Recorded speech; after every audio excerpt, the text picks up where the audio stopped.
Hello students, today we are going to study about our environment. This is a social science book related to 7th class. Today we will study first chapter, name environment. After the long vacation हम chapter start करेंगे. We will start chapter 1, chapter name environment. After the long vacation, when Ravi started going to school again, he noticed that the only playground next to his school was dug up. लंबी छुट्टियों के बाद जब रवि ने अपने school जाना start किया तो उसने नोटिस किया कि उसके स्कूल के पास सिर्फ एक प्लेग्राउंड बचा हुआ था, वो भी मतलब खोद दिया गया था. डग अप मीन्स होता है खोद देना. एंड उसने जब ये आप देख सकते हो कि जो हमारे चारों तरफ का एनवायरनमेंट है वो ग्रीन है. लेकिन अभी जब हम देखते हैं तो हमें ग्रीन कम बट हर जगह फ्लैट्स बने हुए दिखाई दे रहे हैं. तो वो देखता है रवि कि उसके स्कूल के पास जो एक प्लेग्राउंड बचा हुआ था उसे भी खोद दिया गया था. People said that a huge building with many flats will be constructed there. बहुत सारे लोग कहते हैं कि यहाँ पर एक बहुत बड़ी बिल्डिंग बनेगी और उसमें बहुत सारे फ्लैट्स बनेंगे. Ravi was almost in tears when he realized that the big playground with us soft grass. तो मतलब जो रवि है वो उसकी आंखों में आंसू आ जाते हैं और उसे एहसास हुआ कि जो उसका बहुत बड़ा एक यहाँ पे जो बिग प्लेग्राउंड था वहाँ पे सॉफ्ट मुलायम घासें थी, मैरी गोल्ड्स थे and butterflies is gonna for ever. और यहाँ पर वो तितलियाँ थी जो इन फूलों पर बैठती थी. He shared his feelings with his classmates. उसने अपनी इस फीलिंग्स को जो उसे वो प्लेग्राउंड खोने का दर्द था उसने अपने क्लासमेट्स के साथ शेयर किया. In the assembly, the principal too sadly observed, see how our environment is changing. और असेंबली में जो उनके प्रिंसिपल थे उन्होंने वो भी इन सारी चीज़ों को लेकर बहुत ज़्यादा सैड थे कि जो हमारा एनवायरनमेंट है वो किस तरीके से चेंज होता चला जा रहा है. हाँ, अभी जैसे कि इस चैप्टर में हमें ये बताया गया है कि जो हमारा एनवायरनमेंट है उसमें धीरे धीरे कैसे चेंजेस आते चले जा रहे हैं. कि अभी हम कुछ ही साल पहले देखेंगे. आप अपने दादा से पूछो, अपनी दादी से पूछो, वो बताएंगे कि जो हमारा ये एनवायरनमेंट है वो कितना ग्रीन था. बट टाइम के साथ साथ जो ये एनवायरनमेंट है हमारा वो चेंज होता चला जा रहा है. सारे पेड़ पौधे काटे जा रहे हैं और फ्लैट्स बनाए जा रहे हैं, बिल्डिंग्स बनाई जा रही हैं एंड कंपनीज खोली जा रही हैं. ऐसा इसलिए हो रहा है बिकॉज जो हमारी पॉपुलेशन है उसमें ग्रोथ होती चली जा रही है. लोगों के देखो क्या है, जो हमारे अर्थ है, जो अर्थ पे रहने की ज़मीन है वो तो सीमित ही है ना. ज़मीन तो नहीं बढ़ेगी बट लोग हैं वो बढ़ते चले जा रहे हैं. अगर ऐसे ही हमारे इस जो बढ़ती हुई पॉपुलेशन है इस पे कंट्रोल नहीं किया गया तो हम अपने इस एनवायरनमेंट जो हमारा ये एनवायरनमेंट है या जिस अर्थ पे हम रह रहे हैं हम एक भी पेड़ नहीं देखेंगे. और जो हमारा आने वाला टाइम है इसमें आप देखोगे ग्लोबल वार्मिंग तो हम अब भी देख रहे हैं कि जो ठंड के महीने में जैसे पहले ठंड पड़ती थी अब बिल्कुल नहीं पड़ती है. गर्मी में आप देख सकते हो कि कितनी ज़्यादा गर्मी होती है कि गर्मी की वजह से लोगों की डेथ हो जाती है. बहुत सारे घरों में एसी है, जैसे तो वो एसी से काम चला लेते हैं, बट जो लोग रोड पे रह रहे हैं उनकी डेथ हो जाती है गर्मी की वजह से, एंड ठंड में भी यही हाल है।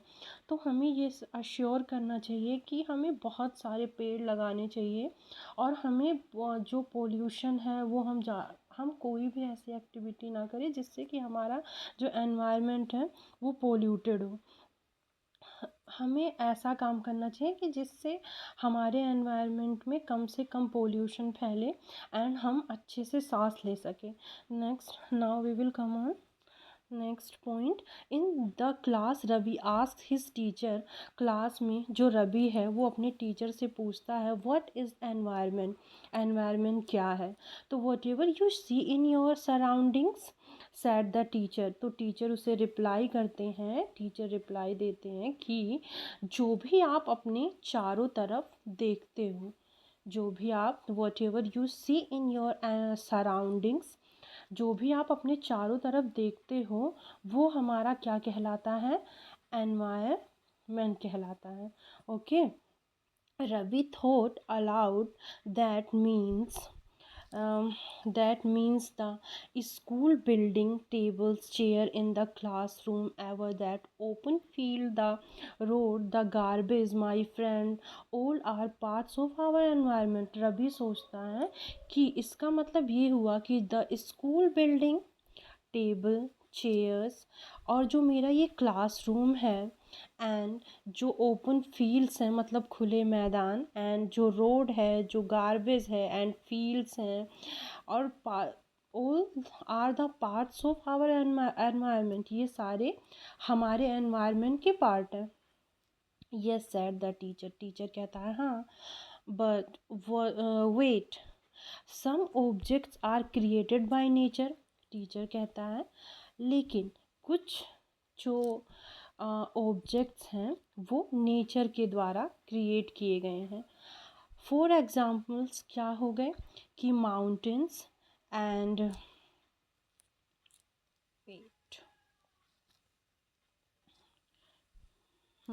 ओके ठीक है, हाँ कह रहे कुछ जो मतलब कुछ जो ऑब्जेक्ट्स हैं वो किसके द्वारा क्रिएट किए गए हैं, वो नेचर के द्वारा क्रिएट किए गए हैं। नेचर के द्वारा क्रिएट किए गए हैं मीन्स हुआ कि जो चीज़ें हमारे अर्थ पे अपने आप पहले से ही प्रेजेंट है तो वो होती है नेचुरली, एंड जिन चीज़ों को किसने बनाया है, जो चीज़ें मनुष्य के द्वारा बनाई गई हैं वो होती हैं ह्यूमन मेड। और जो चीज़ें खुद से बनी हैं हमारे एनवायरनमेंट में पहले से उपलब्ध हैं, वो जैसे कि सन हो गया, वाटर हो गया, माउंटेन्स हो गए, रॉक हो गए, ये सारी जो चीज़ें हैं ये किसके द्वारा बनी हुई हैं, नेचर के द्वारा बनी हुई हैं। ठीक है, and others are made by people, और जो कुछ हैं वो किसके द्वारा बनाई गई हैं, मनुष्यों के द्वारा। तो ये जो सारे हमारे एग्जाम्पल्स हैं ये किसके हैं, कार्स, क्लोथ्स, बुक, ये मनुष्यों द्वारा निर्मित हैं। ये किसके द्वारा बनाए गए हैं, by people, others are made by people, are cars, clothes, books, ये सब किसके द्वारा बनाए गए हैं, ये मनुष्य ने खुद बनाया है। एंड ये और जो हमने अभी ये ऊपर पढ़ा, रॉक्स हो गए, हमारा माउंटेन्स हो गया, रिवर, ट्रीज, एनिमल्स, ये सब किसके द्वारा बनाए हैं, ये गॉड के द्वारा बनाए गए हैं, ये नेचर ने बनाया है। एंड ये हमारे जैसे बुक्स हो गई, कार्स, क्लोथ्स, ये सब किसने बनाया है, ये बनाया है मनुष्यों ने। Now works in pairs, make a list with your classmate sitting next to you of the creation of nature and by human beings. अब अगर आप मेरी ये वीडियो देख रहे हो तो ये एक्टिविटी करके मुझे आप कमेंट में भेजिएगा कि अभी क्या करना है, अपने क्लासमेट्स के साथ पेयर बनानी है, एंड उसमें आपको क्या करना है, एक क्रिएशन करना है कि कौन सी चीज़ें मनुष्यों के द्वारा बनाई गई हैं एंड कौन सी चीज़ें हम नेचर के द्वारा बनाई गई हैं। इसकी आप एक लिस्ट बनाओगे एंड मुझे कमेंट करोगे कि बाय नेचर के द्वारा क्या चीज़ बनाई गई है, एंड कौन सी चीज़, कौन सा ऑब्जेक्ट हमारा ह्यूमन मेड है। Okay, now we will come on next point. अब रवि देखो अभी इसमें दिखाया भी गया है कि इन बच्चों ने Ravi, Paramjit, Jessy, Mustafa, Asha were all excited about making the list. ये जो बच्चे हैं ये सारे एक्साइटेड हैं लिस्ट बनाने के लिए। Why is our environment changing asked Iqbal. Iqbal पूछता है कि जो हमारा एनवायरनमेंट है इसमें बदलाव क्यों आते रहते हैं। It's all because our needs है ना। ये कहते हैं क्योंकि ये ऐसा इसलिए है क्योंकि हमारी आवश्यकताएं, ठीक है, दे आर। ये देखो यहाँ पे एक ये दिया गया है, हमारा डायग्राम है, इसमें आप देख सकते हो कि क्या क्या चीज़ें हैं अच्छे से। देखो पहले तो है कंपोनेंट्स ऑफ एनवायरनमेंट, कि एनवायरनमेंट में क्या क्या चीज़ें हैं, नेचुरल कौन कौन सी चीज़ें हैं, और ह्यूमन मेड क्या क्या है इसमें बनाया गया है। उन बच्चों ने लिस्ट बनाई है एंड इसमें भी वो शो किया गया है, तो आप देख सकते हो ऐसे। बट आप मेरे को कमेंट करके बताओगे, ओके। ठीक है। अभी देख सकते हैं हम इसमें है कि जो हमारा कंपोनेंट्स ऑफ एनवायरनमेंट क्या क्या है। कंपोनेंट्स ऑफ एनवायरनमेंट हो गया हमारा नंबर 1, पहले हम नेचुरल पढ़ेंगे। नेचुरल में हो गया हमारा ये air atmosphere, land lithosphere, living things atmosphere, water hydrosphere, ये सारे क्या है नेचुरल हैं, ओके। अब हम देखते हैं कि ह्यूमन मेड क्या क्या है। बिल्डिंग्स, पार्क्स, ब्रिज, मैन्यूमेंट्स, इंडस्ट्रीज़, ये सारी चीज़ें किसके द्वारा बनाई गई हैं, ये सारी चीज़ें बनाई गई हैं ह्यूमन के द्वारा, ओके। अब आते हैं नेक्स्ट पे कि नेक्स्ट हमारा क्या है कि ह्यूमन ने क्या क्या बनाया है। और ह्यूमन इंडिविजुअल, फैमिली, कम्युनिटी, ये religion, educational, economic and political situation, ये सारी चीज़ें जो हैं किसके द्वारा बनाई गई हैं, ये हमारी जो चीज़ें हैं ये मनुष्यों के द्वारा ये ह्यूमन मेड थिंग्स हैं, ओके ओके। ठीक है। अब देखते हैं, देखो अभी हम पढ़ेंगे बायोटिक क्या होता है एंड अबायोटिक क्या होता है। तो जो बायोटिक है, the world of living organism, जो हो जितने भी लिविंग ऑर्गेनिज्म होते हैं जो सांस ले सकते हैं, जिन्हें ठीक है, जो जीवित होते हैं वो हमारे लिविंग ऑर्गेनिज्म कहलाते हैं, ठीक है। वो हमारे कौन से ऑर्गेनिज्म कहलाते हैं, वो हमारे लिविंग ऑर्गेनिज्म कहलाते हैं, ठीक है। उसके एग्जाम्पल्स हैं plants and animals, okay okay. हाँ, और अबायोटिक क्या होता है। अबायोटिक जो होता है the world of non living elements, जो एलिमेंट्स नॉन लिविंग होते हैं, जो सांस नहीं ले सकते हैं, वो हमारे अबायोटिक एनिमल्स कहलाते हैं। लाइक लैंड हो गया हमारा, ठीक है। ये सारे क्या हैं, हमारे अबायोटिक एनिमल्स हैं। Biotic sorry sorry sorry, animals नहीं है, तो मतलब बायोटिक और अबायोटिक में डिफरेंस है। बायोटिक वो है जो प्लांट्स एनिमल्स जो सांस ले सकते हैं ऑर्गेनिज्म, और अबायोटिक हो गया वाटर, ठीक है, लैंड, ये सारे जो तत्व हैं, एलिमेंट्स में तत्व हैं, ऑर्गेनिज्म जीव कहलाता है, ठीक है। जीव जो सांस ले सकते हैं, एलिमेंट्स एक तत्व हो गया जो सांस नहीं ले सकता, उसे हम क्या कहेंगे, वो होता है हम वो लैंड है, वाटर है, ओके। ये बायोटिक और अबायोटिक में हमारा क्या है डिफरेंस है, ठीक है। अब देखते हैं इसमें, इसके बाद है increasing day by day we are therefore modifying and at times even destroying our natural surroundings, the teacher replied. अब ये कह रहे हैं ये जो चीज़ें हैं, जो मतलब इंक्रीजिंग मीन्स होता है बढ़ना, और डे बाय डे मीन्स दिन प्रतिदिन, ठीक है। क्या है कि ये जो चीज़ें हैं ये दिन प्रतिदिन बढ़ती चली जा रही हैं। We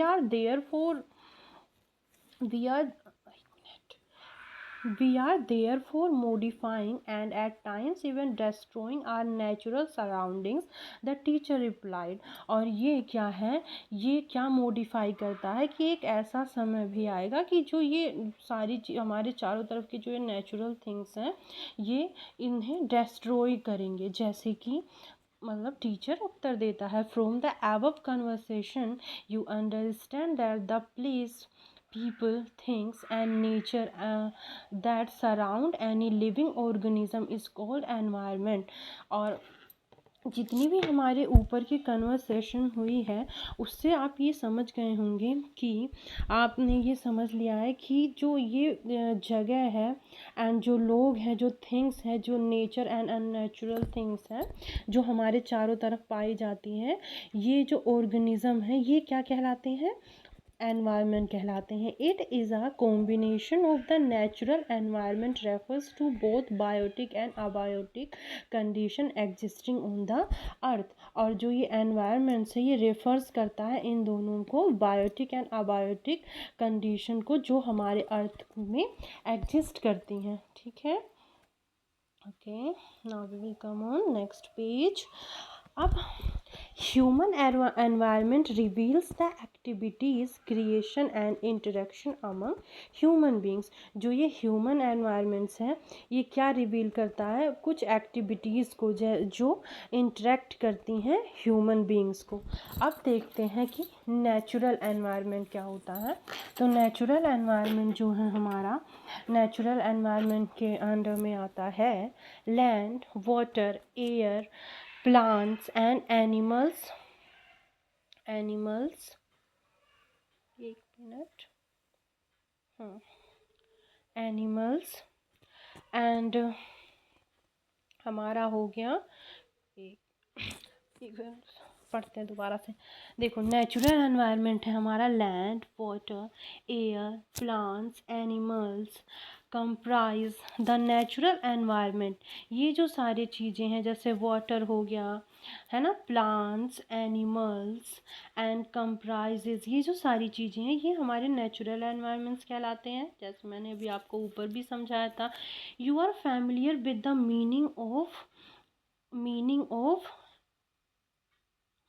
meaning of lithosphere, hydrosphere, atmosphere and biosphere about from your previous class।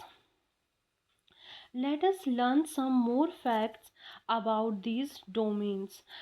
आप इन सब के बारे में जो हमारे ये मतलब जो ये एनवायरनमेंट के पार्ट है, आपने इनके बारे में अपने प्रीवियस क्लास में पढ़ा होगा, आप इससे फैमिलियर हो, परिचित हो इसके बारे में जो ये है।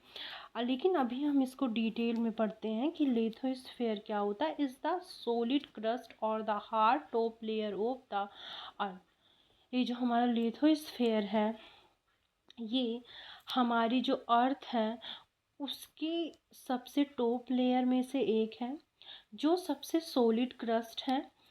ये सब जो मतलब लेयर मीन्स होता है परत, ये सबसे हार्ड लेयर है अर्थ की, और सबसे ऊपर की है जिसे हम लिथोस्फीयर कहते हैं। ये सबसे फर्स्ट पे आती है। It is made up of rocks and minerals and covered by a thin layer of soil। It is irregular surface with various landforms such as mountains, plateau, plains, valleys etcetera.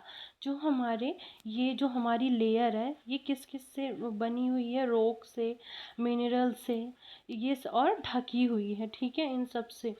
और क्या है, एक minute, हाँ, ये इस पे बहुत ही मिट्टी की बहुत ही मोटी परत है। It is an irregular surface with various landforms such as mountains, plateaus, और क्या है, प्लेन्स, वैलीज एक्सेट्रा। ये एक ऐसा यहाँ पे बहुत सारे लैंड फॉर्म्स पाए जाते हैं। माउंटेन्स हो गया, प्लेन्स हो गए, वैली मीन्स घाटी हो गई, लैंड फॉर्म्स हो गए, जो कि इसमें continents, also the ocean floors, ये सारी ओशियन, महासागर, ये सारी चीज़ें हमारे इस लेयर में पाई जाती है। कौन से लेयर में? लिथोस्फीयर में। Lithosphere is the domain that provides the forest, grasslands for grazing land of agriculture and human settlements। It is also a source of mineral wealth। जो हमारा लिथोस्फीयर है ये हमें क्या प्रोवाइड करता है? फॉरेस्ट, ग्रासलैंड्स, जहाँ पे जो ग्रेजिंग लैंड्स मतलब जहाँ पे जानवर चरते हैं, एग्रीकल्चर कृषि, ह्यूमन सेटलमेंट्स इस पे ही डिपेंड्स है। And it is also source of mineral wealth, और ये किसका सोर्स है, हमारा मिनरल वेल्थ का भी एक सोर्स है। ठीक है, अब देखो हम इस पे क्या देखेंगे कि ये देख सकते हैं इसमें, इस वाले डायग्राम में बायोस्फीयर में ये सारी चीज़ें आ रही हैं। लिथोस्फीयर है हमारा ये, और इसमें हाइड्रोस्फीयर है, ओके, एटमॉस्फेयर है ऊपर। इसमें आप ये सारी चीज़ें देख सकते हो। ये किसकी पिक्चर है, domains of the environment. The domains of water is referred to as hydrosphere. It is comprises various sources of water and different types of water bodies like river, lakes, seas, oceans, etc. ये जो हमारी water domain है, इसमें क्या refer करता है, ये जो हाइड्रोस्फीयर कहलाता है, जिसमें हमारे क्या क्या चीज़ें पाई जाती हैं, बहुत सारे वेरियस सोर्सेज पाए जाते हैं वाटर के, और के different types of water bodies हैं इसमें, लाइक रिवर हो गया हमारा, नदी, एंड लेक्स हो गया, एंड लेक्स होगी, एक मिनट, हाँ, rivers, lake, seas, ocean etcetera, ये सारी जो चीज़ें हैं ये हमारे किस में पाई जाती हैं, हाइड्रोस्फीयर में। और the atmosphere is the thin layer of air that surroundings the earth. The gravitational force of the earth holds the atmosphere around it. It protects us.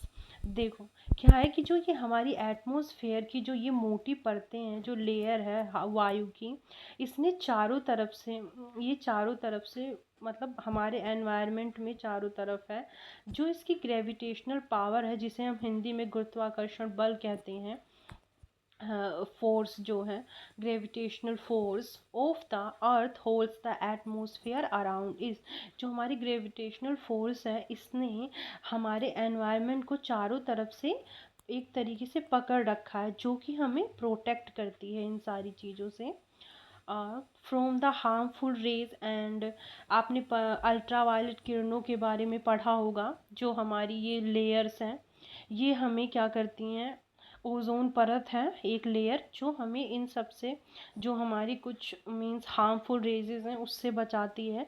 देखो, from the harmful rays and the scorching heat of the sun, ये जो हमारी layers हैं, जो इतनी thin layers है, ये हमें इन सारी चीज़ों से बचाती हैं। It consist of number of gases, इसमें क्या क्या बहुत सारे गैसेस पाई जाती हैं, डस्ट धूल होती है, वाटर वेपर।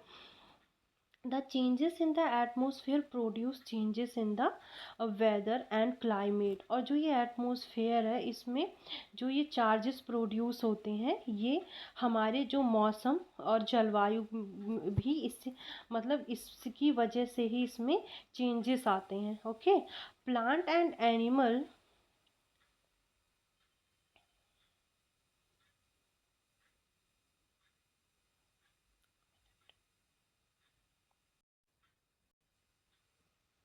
हाँ ठीक है, plant and animal kingdom together together, एक मिनट, ठीक है, ओके, हाँ, plant and animal kingdom together marks biosphere or the living world. It is a narrow zone of the earth where land, water and air interact with each other to support life। जो हमारा ये plant है, animal kingdom, ये सारे साथ मिलकर हमारी जो बायोस्फीयर है, और इसमें इसे लिविंग वर्ल्ड बनाते हैं। और इट इज़ नैरो जोन, ये एक नैरो जोन है अर्थ का, वेयर लैंड, जहाँ क्या है, लैंड है, वाटर है, ये एंड एयर को इंटरेक्ट करते हैं एक दूसरे के साथ, और ये इसकी लाइफ को सपोर्ट करते हैं एक साथ मिलकर। व्हाट इज़ इकोसिस्टम, अभी हम पढ़ेंगे कि वो इकोसिस्टम क्या होता है। At an NCC camp what Ravi's class was attending attending Jessie exclaimed, "What a heavy downpour! It reminds me of my home in Kerala. You should come and see how it pours and pours and pours over the